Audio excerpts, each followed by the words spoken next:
I think we're live. I'm going to wait until I see people before I get started. Connecting to... There's a person, there's a couple of people. Trying to get the chat up for myself. So if you can see me and hear me, let me know.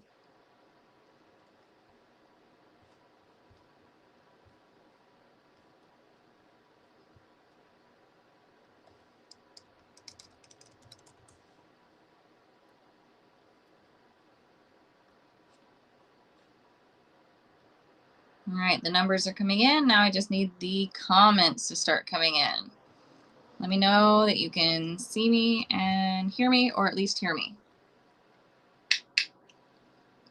Yay, everything is working. Comments are coming in at the same time. Excellent. All good. Okay. Hi.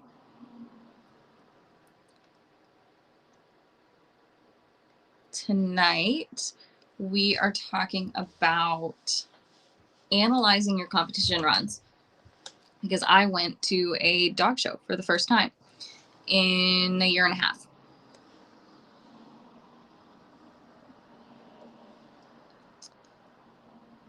And so just the idea of analyzing my videos is on my mind, right? Is something that I had to do recently. And so I thought I would share a little bit about my process and how that's going to affect my training until her next competition, which is going to be, let me do the math real quick, like nearly 2 months later. All right. And there's a reason for that.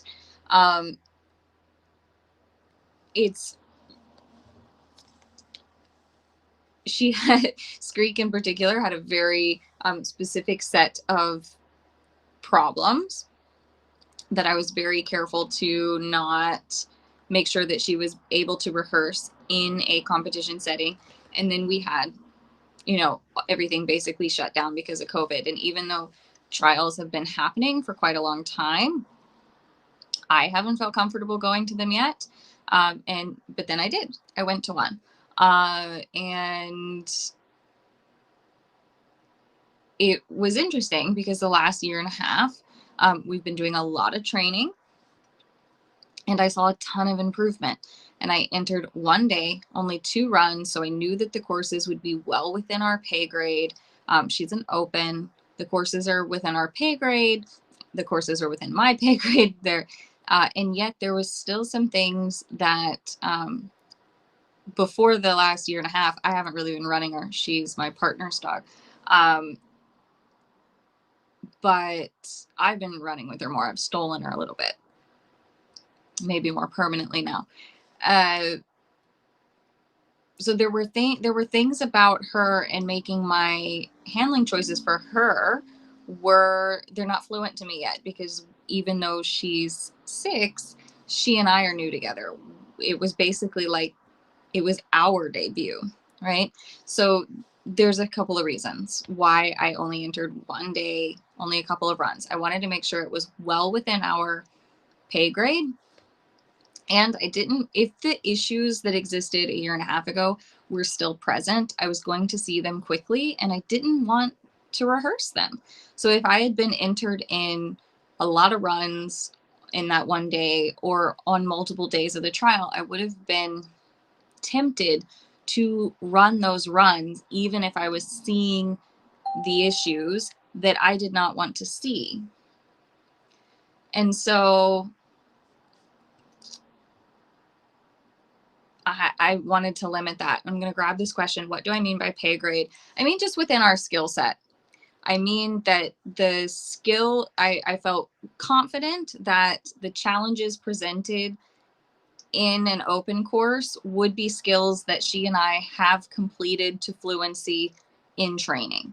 That I would look at the course map and know how to handle that course for that particular dog, and the dog would have the skills to complete that course. I felt pretty confident about that.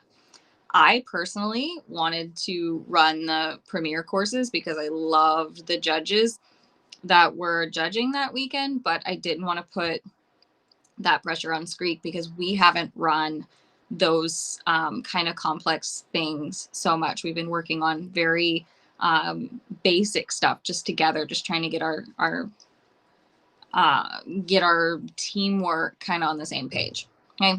So we went one day, we had 2 runs, and it was fantastic. She had a really good day. She finished high. She was high in trial herding dog for that day. It was great. It was a lot of good information. And so now I'm having to go back over those videos and plan our training for the next couple of months before the next one comes around. Because the next one, I'm still only going to do 1 day, but I want to do more runs. I want to see if we can prepare for the higher level courses.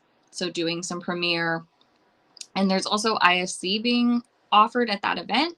So I want to see if can we be prepared for those courses in a couple of months' time. Maybe, maybe not.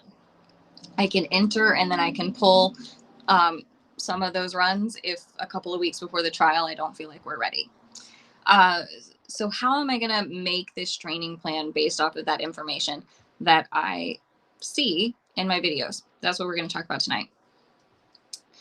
First, I have to say, in the moment, on the day of the competition, I did not watch the videos.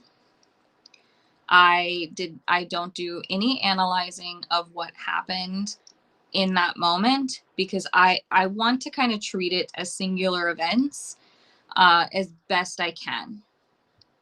If there is something that happened in one round that it's never happened before and it was really weird, I don't want to dwell on that, because if I dwell on that, I will bring that into the next run and it will impact the way that I handle on the next round.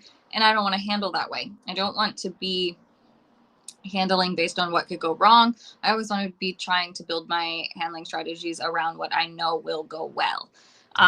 So I don't analyze the day of. I do remember being so excited about her first run that like I immediately sent off the video for Graham to watch. I was really excited at how well we did, but I didn't watch it. And so the only thing I do during like the cool down phase when I'm walking around getting her cookies is I just kind of go over everything that did go well in the run. And I cement those things in my mind because I do want to take those things with me to the next run. If it's a thing, if it's an issue, if it's a problem, it will come up again. So even if there was something that went a little bit sketchy in the first run, I don't dwell on it in that moment because she's a dog. She's not a machine. I'm a human. I'm not a machine. So things can go wrong and they don't mean anything. Not everything has to have this all powerful external meaning to it. So I leave that be. And then if it is a thing, it will come up again in the next round. And then I will see it when I analyze the videos at home.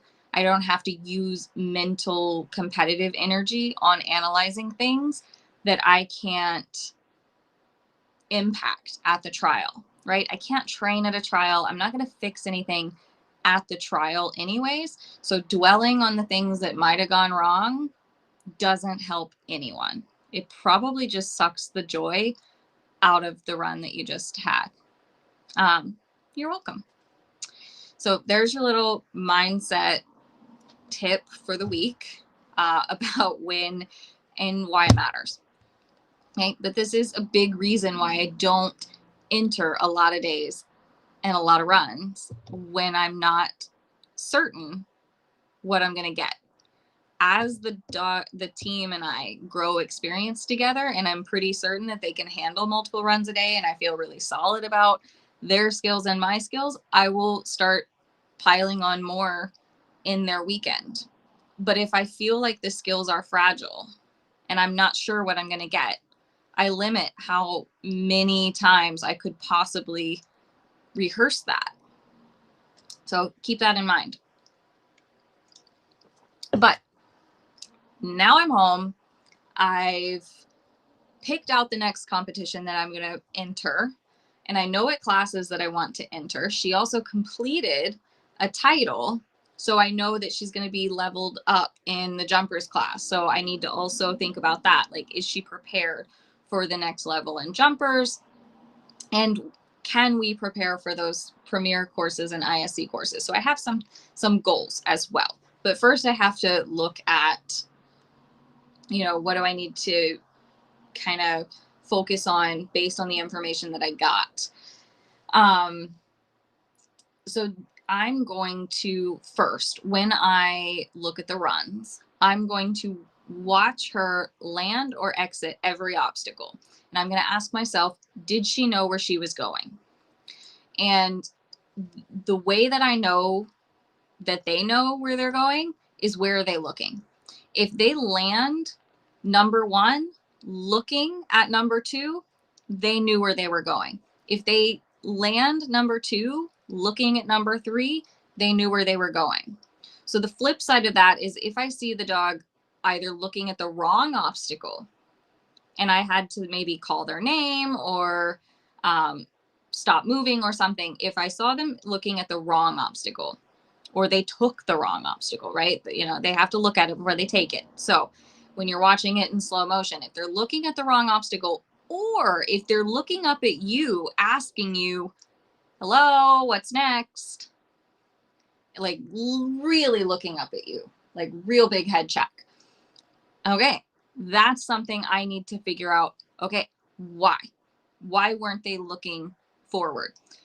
Was there a problem with I'm going to first check my handling. Was it something wrong with my handling?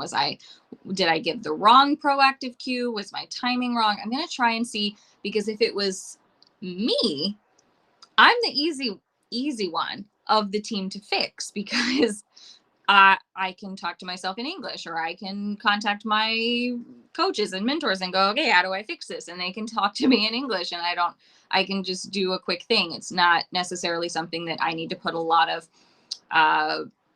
precious training time into, if it's on her account, if it's a me thing, if it's my timing issue or my physical cueing issue.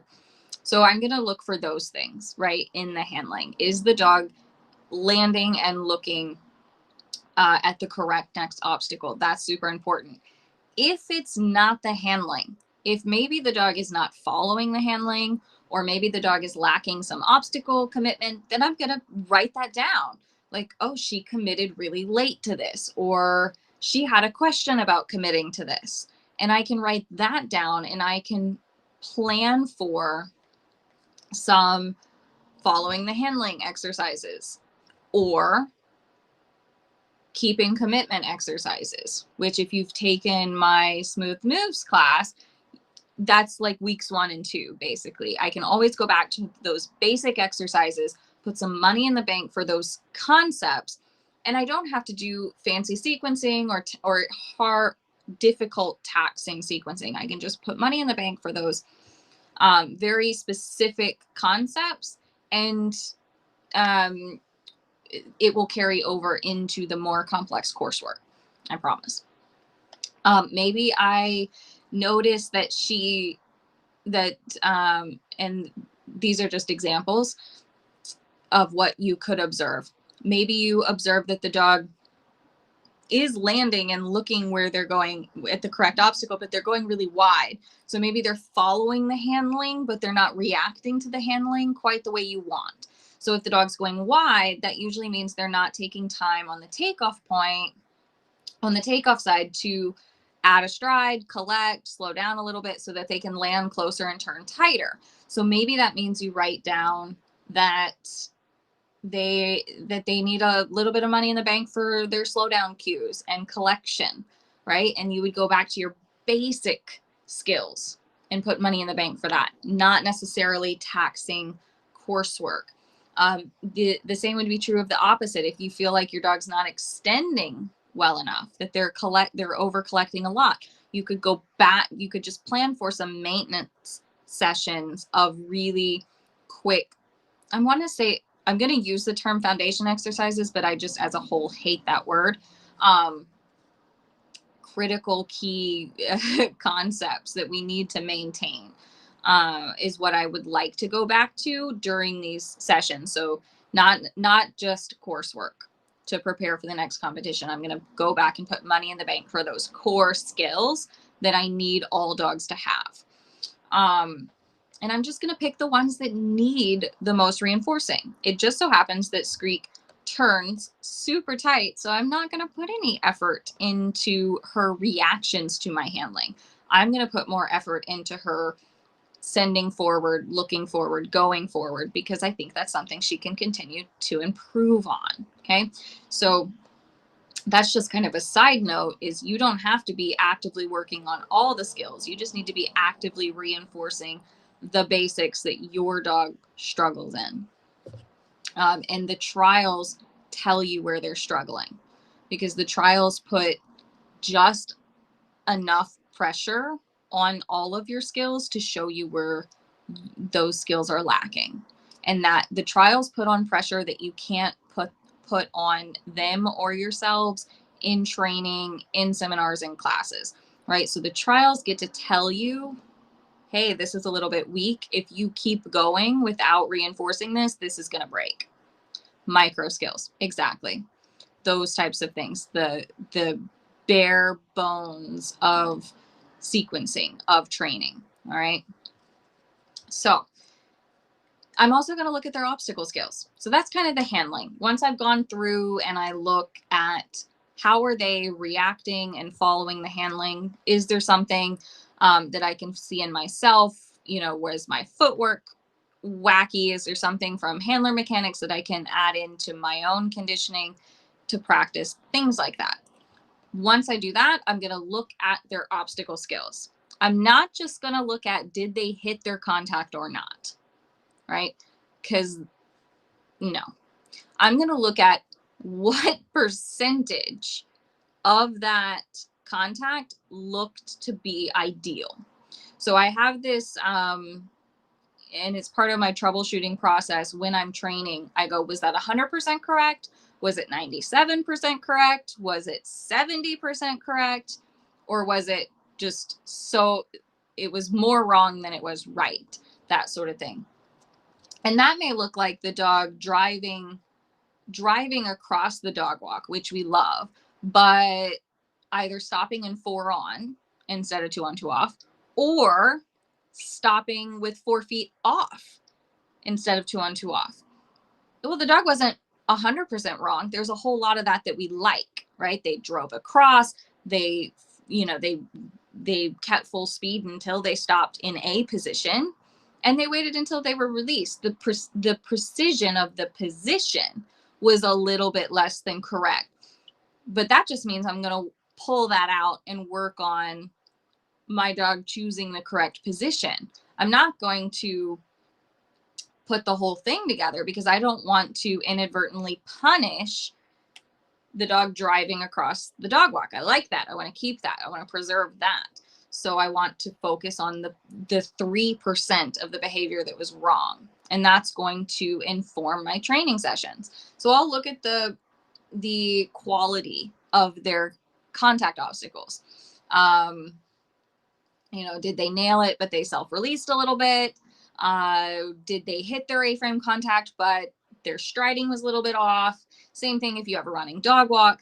Did they hit the contact, but was it to the same quality that you were seeing in training, and so on? So I will compare the quality of the obstacle to what I'm seeing in training, and I'll try and, again, pull out the basic, the micro skill that needs improving, rather than drilling 100 full dog walks over the next 2 months preparing for the next competition.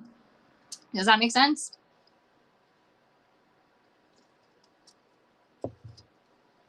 Same thing with the weave poles. If there was If there was an entry that they struggled with, I might set up something similar so that I am able to practice that entry and reinforce just that entry. Or if it was an exit, I can set that up and work on just the dogs staying put in the poles for that same exit line. If I notice that maybe they're not as confident with their footwork, I can maybe grab some channels and do a few sessions where they're just running through more of an open channel so that I can build up that piece. Okay. So you really want to kind of hyper focus on which piece of the overall behavior is not holding up to the pressure of the trial, and work on that, because I see it all the time, that the dog misses the dog walk. And so we want to work on the whole dog walk, and we want to work on the whole dog walk in sequencing. And that's maybe not the problem. Sometimes it is the sequencing that produces the problem, but not always. Okay. And I would still pull that piece out of the equation and build up some reinforcement history before putting it back into sequencing, just because that's not going to hurt anything. But if you're really sure that it's sequencing that breaks the behavior, that breaks your weave poles or breaks your contacts, then we can put that back into sequencing to prepare for the next competition. But I would make it easy sequencing, right? So this is where it gets a little bit maybe a little bit more effort goes into your training, because if my objective is to work on the dog walk in sequence, I don't want a super difficult coursework surrounding that, because I want to work on my dog walk. I want the rest of the course to be within my easy pay grade. I don't want to have to think about that other stuff. Or if I'm trying to work on my dog walk, but the course is really hard and I mess up something earlier on the course, I'm going to want to jump ship and train the course. And that wasn't the objective. So it becomes very easy to not get your dog walk training done. Okay. So if it is the dog walk that you need to be training in the sequence, you need to be very disciplined and do the dog walk and train the dog walk and choose a reinforcement strategy that's going to reinforce your dog walk for the bigger picture. So rewards off your body or pre-placed rewards in the dog walk, things like that. If I'm trying to beef up my dog's dog walk performance for competition, I'm probably not going to be rewarding them from my hand, because as soon as that cue presence goes away, it's bye-bye, right? Like, so then in a trial, they know, well, she's not preparing to come back to me to reward me. So I don't need to do that behavior, right? So because your reward strategy is part of the cueing structure effectively. I'm going to grab this comment. Was trying to figure out how to help my guy get his footwork back in the weaves after the long COVID break. Yeah, exactly. And it's a footwork thing, right? Like, my apologies. I couldn't hear what you said. When I get excited, I think I hit my watch and it turns Siri on, and she never understands me. And this is the story of my life. This is the second time that's happened to me during one of these live things. Anyways, exactly. They know how to weave, but there's just a piece of the weaving that needs to be built up. And you can do that. You can always break these things apart, make it easier, and hyper focus on the thing that they're struggling with. And then put it back into sequencing, super easy sequencing, and see if you see the same things again. Okay. You do eventually.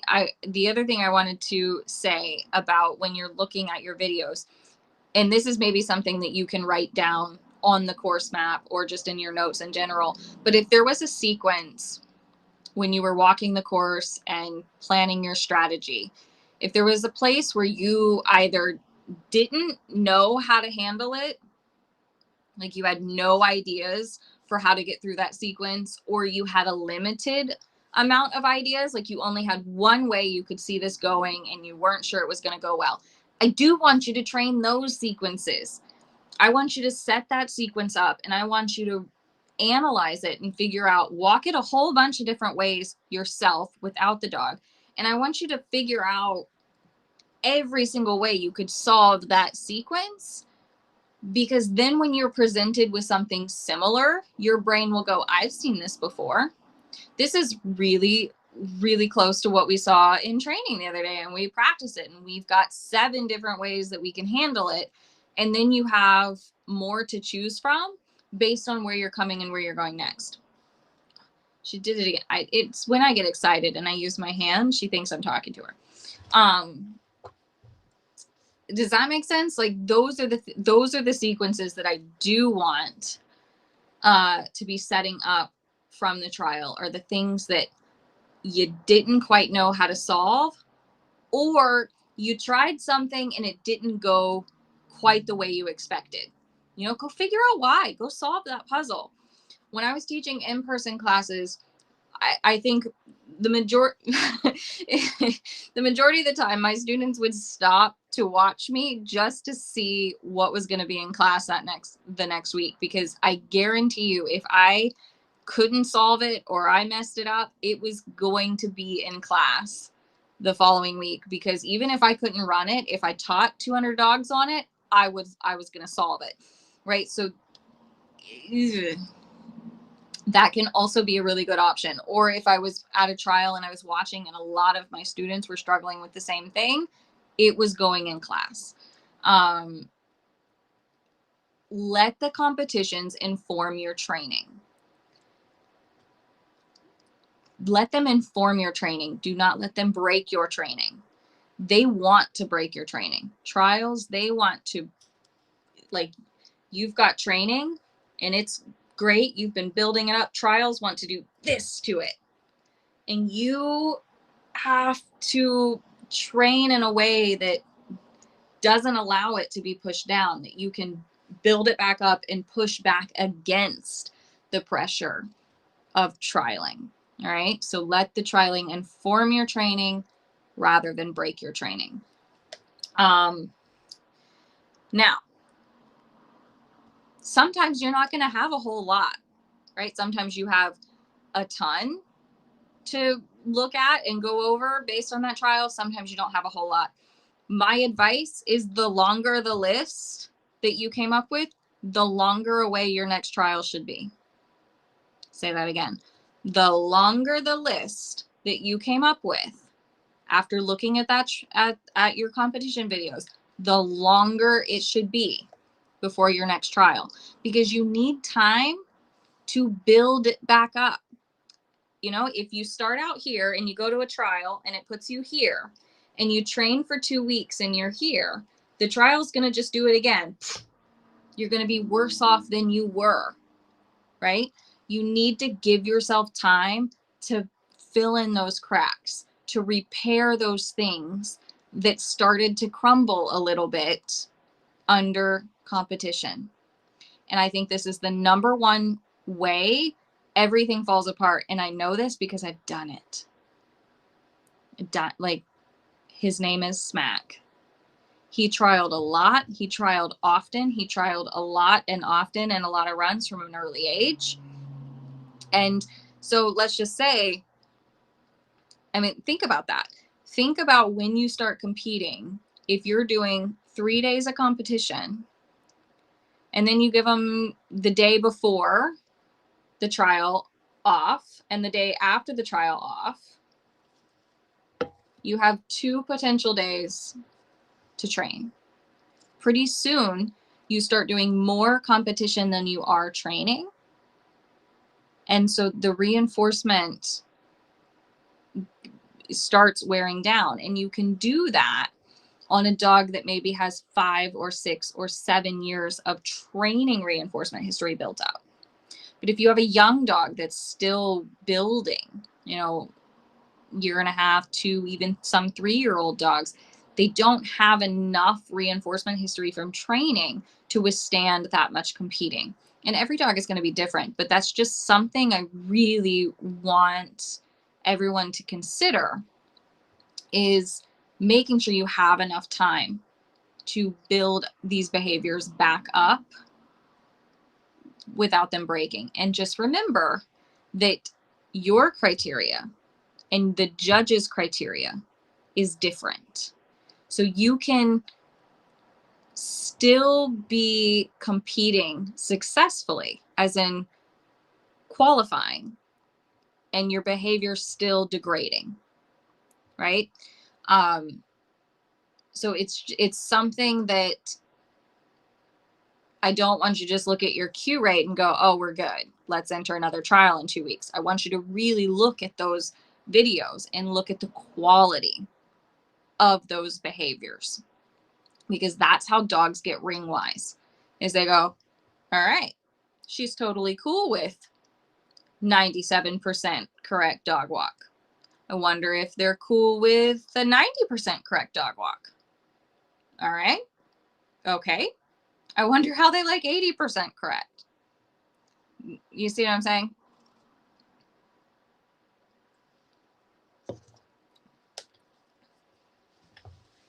My young dog needs more training time than trials every weekend. Yes, yes, yes, yes, yes. And it happens very quickly, right? We put 1.5 2 years of training into the dogs and we just want to compete. I am there. I am with you. I want to compete too. I really love competing. You know what I don't love? I don't love competing with the dog whose behaviors are not holding up, who is now confused about what they're supposed to do. And the dogs that I currently have, when they're confused about what they do, they either leave or they bite me. So that's no fun. It's no fun. So it's just all things to think about. I'm not trying to scare you out of competition. Well, maybe I am. I'm trying to let you know that it will happen if you, like, trials will break your training if you allow it to. But then maybe your list is short and you're fine. Everything's great. You're just going to put in a few maintenance sessions of things that you start to see. If you start super solid and if you start with a super solid reinforcement history and you build and you have steady maintenance, you can probably also compete on a regular basis. But I would still, even with those types of dogs, even though with Smack kind of towards the end of his career, I wasn't necessarily getting 100% quality, but I was getting the same quality. I was getting consistent quality throughout trialing. And so that was okay with me. I could just do maintenance sessions, and then competing more regularly. And then I would always take like 6 or 8 weeks off at the end of the year in the winter to just put some stuff in without the trial pressure breaking it. Because of time and expense, we don't trial too often. Actually, going to trials have become more of a family trip. Yeah, like to Disneyland, and I've noticed this makes trials more fun and exciting for our guys. I actually agree with that. I actually think dogs enjoy competition more when they do it less frequently. I see that all of the time. I used to see it if we would take like Christmas and New Year's off, the dogs would have like 2 or 3 weeks off from training class. They would come back to class and they were like, oh my God, agility. I love agility. Same thing with trials. If there wasn't a lot of trialing involved, they would come back and they were like, oh my gosh, I love trialing. So I actually quite like that for most dogs, especially if they don't thrive on that competition environment. And I would say most dogs don't like live for it. But then you also do have, like I was saying, I want to prepare for like this next level of courses. I want to see if Screek and I can get more, to be more of a team to run like Premier and maybe even ISC. So what I'm going to do is, I know who's judging the event that I want to enter. So I'm going to look at courses of theirs at the Premier level. And I'm going to pick out the things that I don't think that we have the skills to solve yet. And I'm going to put that money in. I'm going to put that effort into our training. The same thing with the ISC courses. They're being designed by a European judge. I'm going to look at their course designs. I'm going to see, do I even think this is reasonable? Is this within my skill set? Is this within her skill set? I'm going to try. That's what I'm going to base my training for the next couple of months on, those things that I would like to see. And I'm also going to throw in those maintenance sessions about the skills that I know she needs to work on just to be able to compete at the level that she's currently at.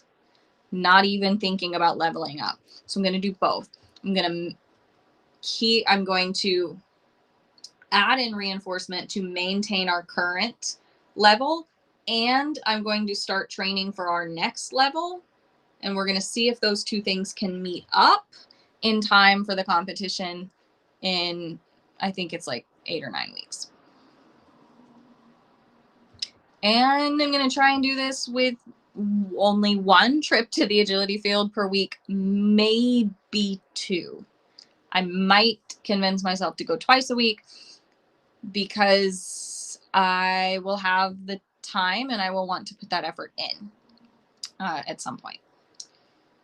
And yeah, I think because if I want to try and prepare for a competition, I might need to put a little bit more effort in than I was. So we'll see, once or twice of like real agility sessions on real equipment. And when I say 1 or 2 sessions, one session for me is like 5 to 10 minutes maximum. So I could also, if I had to drive a really long ways and like rent a place, I would, rent an hour and do like 5 minutes with this dog and 5 minutes with that dog and 5 minutes with this dog. And we would just go through everyone. I would do a little bit of stuff by myself, things like that. So that's what I mean by like 1 or 2 agility sessions per week is like maximum 20 minutes a week, right? So that's just me personally. Okay. I think that's how I do it.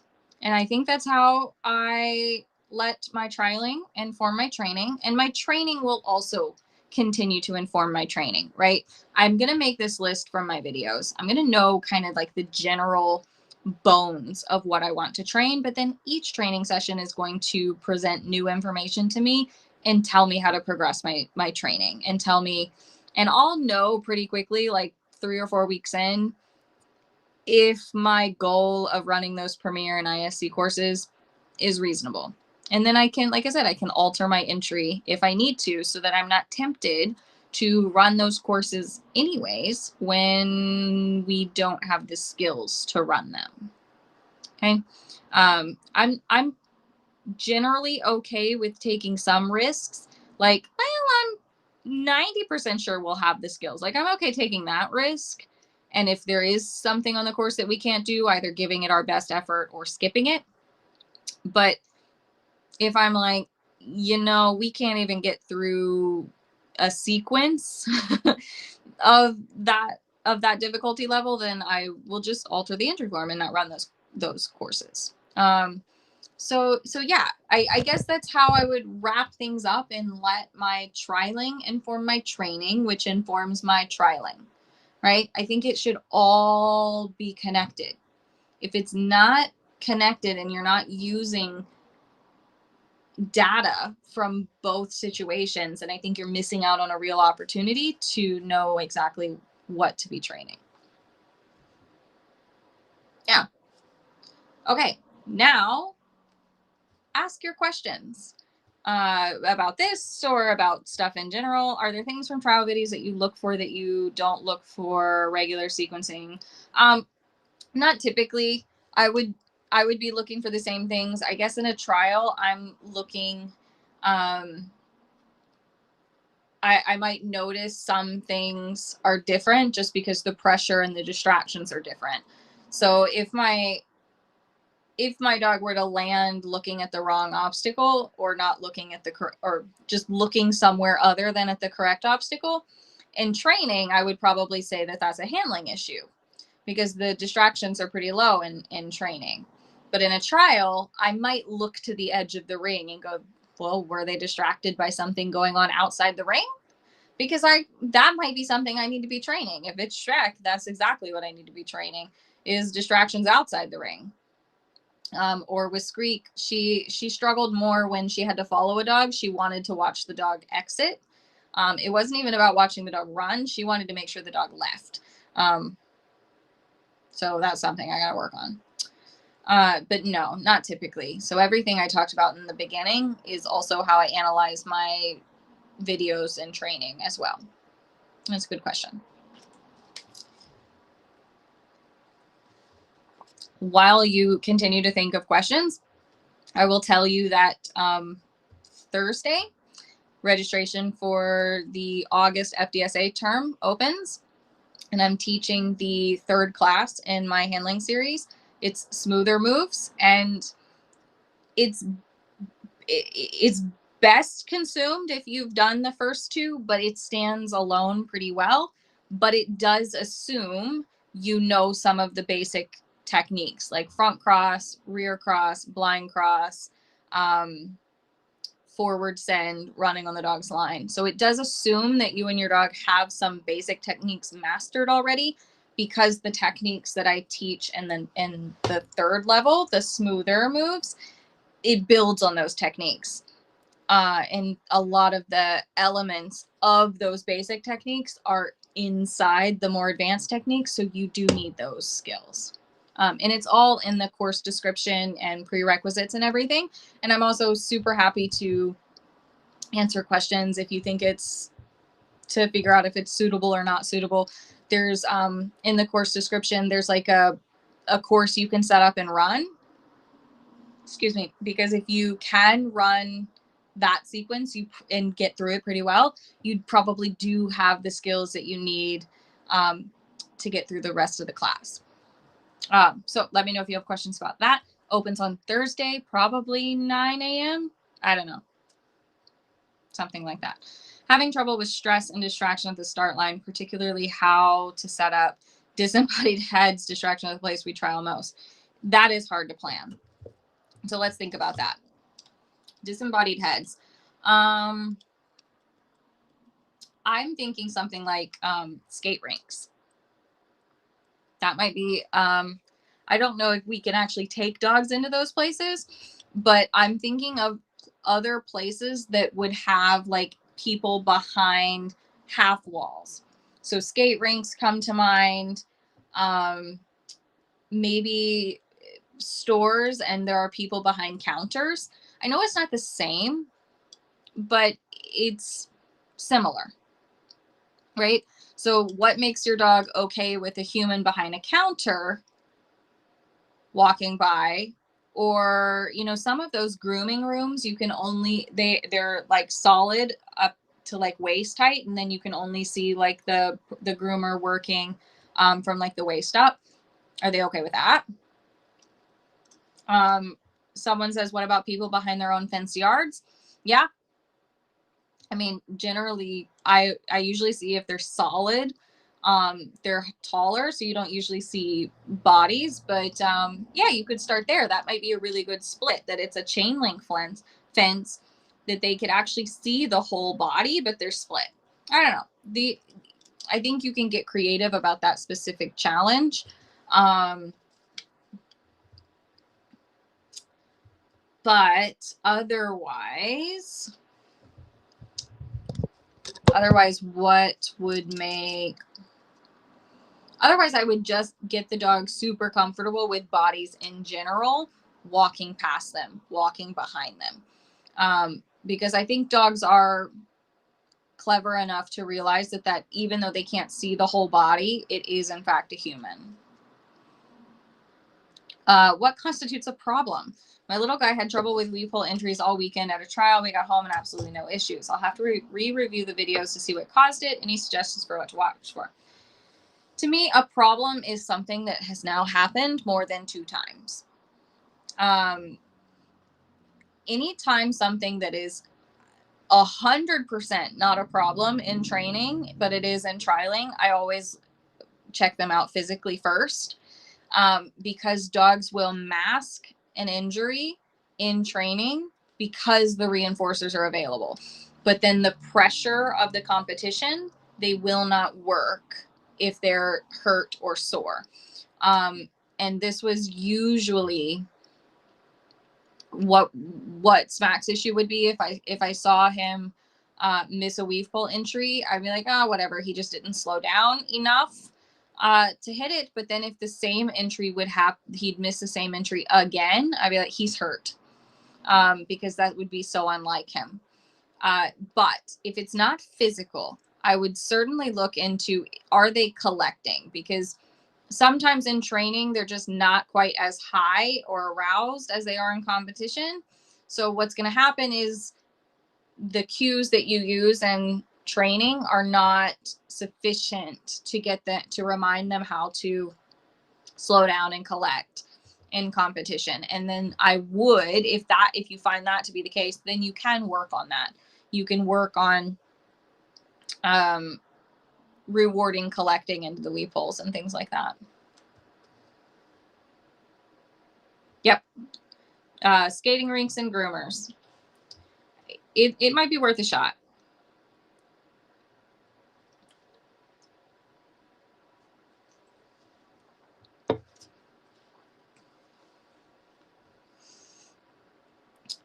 What else? Any other questions about the process and how to connect everything back together?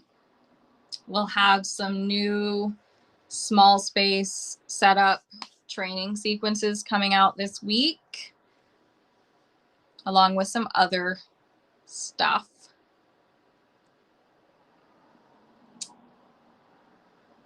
But I'm going to try a variety of skills in the small space setups and see what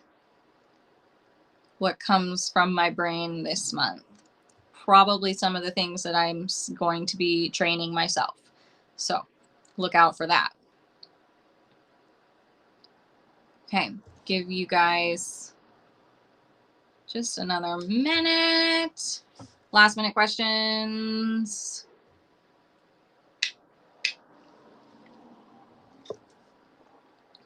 Process of viewing video is something different to me. I have a couple from this past week interview. Yeah, I think the way that I look at videos is probably a lot more intense than normal or what we're used to. But I really want to look at it with a fine-tooth comb because of the trial showing me the holes, showing me what's breaking. So I'm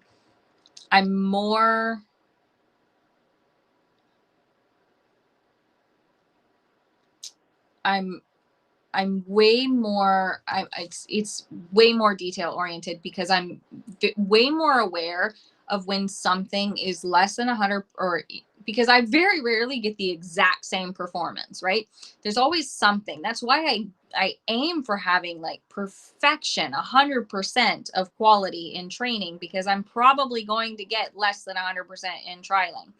And then I just need to be aware that it's not dropping too low below 100% under that pressure, right? Because we can't train in the conditions of a trial. So we have to build up such a robust reinforcement history that it can maintain something close to 100% under that pressure.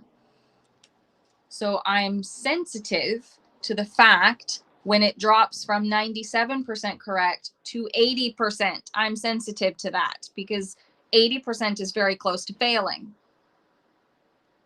Like 80, right? And 80% could be that they were just slower. Maybe they slowed down sooner than normal to hit their contact. Because what does that lead to if you have border collies? It leads to creepy, crawly, stalky, sticky, yucky contacts. And I'm sensitive to that. Don't ask me why. Smack. Yeah, your runs are great, right? They're great runs. But that still means that there could be something within those runs that you can be maintaining better. Catch the problems before they're problems. Most of the time, we don't realize it's a problem until it's a problem for the result. So we don't notice that there's a dog walk problem until the dog is no longer hitting their contact. But if you go back and you look at the history of that contact, it was degrading for the past 6 months. But now that it's not granting you access to the ribbon table, now it's a problem. But now the dog has learned over the past 6 months that you accept less than 97% correct. And so I am more critical of my competition runs in order to train better, in order to know what to train and to train better, not to set my dog up and get them in trouble and use fix and go. It's to inform my training.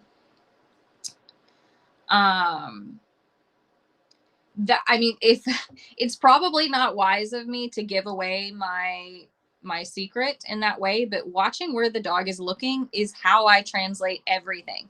If you've done any handling classes with me and I've done your voiceover feedback, that's the only thing I'm looking for. And so when I see that the dog is landing and they're looking in the correct direction, I know you did it right. I do watch you, but I don't have to. I can just watch the dog and I can translate based on what the dog is doing. When the dog lands looking at the wrong obstacle, I definitely check your handling and I tell you why they're looking at the wrong obstacle. So that's how I do it. Secret. That's how I do it. That's how I can tell you what to change. Is I look at where the dog has landed looking, and then, if they go a little wide, I can back it up and I can see what you were doing at the time that they took off, and I can tell you, well, this is probably why they didn't know that they were turning, blah blah blah blah blah. So watching the dog and where they're looking when they take off and where they take off from, that tells you what to look for in your handling. That's my secret. Okay.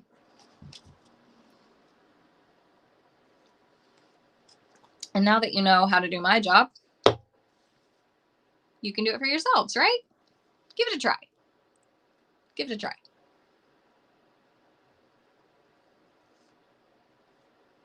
You're absolutely welcome. I love sharing. I want everyone to have these skills. You should be. That's the only thing that matters is the dog landing looking at the next correct obstacle, because if they are, they will commit to it. And if they commit to it, you can give the next cue for it. And then you're ahead. And then your timing is spot on. And then you run clean a lot. And you learn more by watching their reaction to your handling. You can go, oh, well, when I did this, they did that, and I don't ever want to see that again. So how can I change it? Or when I did this, they did that, and I love that, so I'm going to keep doing that. You are so welcome. I think if that is all of the questions, we can wrap this up. I loved this conversation. I got to talk a lot about it. It helps me as well to just refresh the process so that when I sit down and I do it, it is fresh in my head and clear to me what I'm going to be doing. Awesome. I'll see you in the group. If more questions come up, or if you're watching the recording, put it in the group. Let me know. If you've competed recently and you try this, let us know in the group. If you're competing soon, try this. I want to know how it went for you. I want to know if it's helpful. I want to know. I want to know. All right. So keep us updated. Thank you for coming. I will see you some other time. Okay, bye.